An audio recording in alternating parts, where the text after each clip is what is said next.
Just the thing about the holidays. We usually go back home. Yeah. And to our hometowns, spend it with our families, our friends, and Yes. stuff. And I was looking at this forum that recently asked its users how the place you grew up influenced you. Now, y'all know I'm from Detroit all day, right? You know what I'm saying?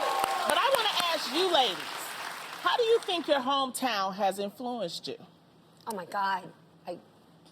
I get emotional if you talk about from where I'm from. And I love that you live there now because you see how you're raising I kids. love the Bay. I love the people in the Bay. I'm Bay by marriage and I love it. Yeah, it was always very eclectic in blue-collar workers and a lot of immigrant families. I grew up in a Mexican and black neighborhood predominantly, but then I also was well-rehearsed in like the Ethiopian community and then the Pakistani in Fremont. I had a lot of Laos family in Fremont. I'm sorry, Cupertino. And so I just had a lot of mixed race around me. So even now in LA, I'm trying to move.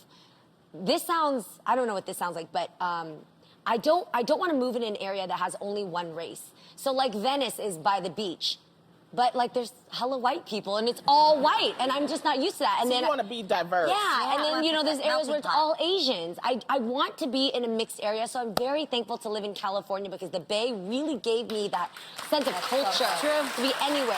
I feel like New York is like that too, right? New York is like the ultimate melting pot. I felt like when I went to high school, I felt like I was at the United Nations. I had someone from Russia sitting next to me. My girlfriend was from Indonesia. Like, I loved that. I also obviously am such a true New Yorker and a Manhattanite. I was raised in the Lower East Side of Manhattan, so I still, till this day, even though I've been in LA for over 6 years, I don't have a driver's license, you know this. I walk everywhere. I swear, if we could still hail cabs here, I would love that. I wish LA still had that, like, hailing cab culture. I do Uber, all right? I also think that the New York City streets raised me to some extent. There's something to be said. My husband always says this to me. He's like, yo, it's so crazy how you and your sister think or how you and your mom think.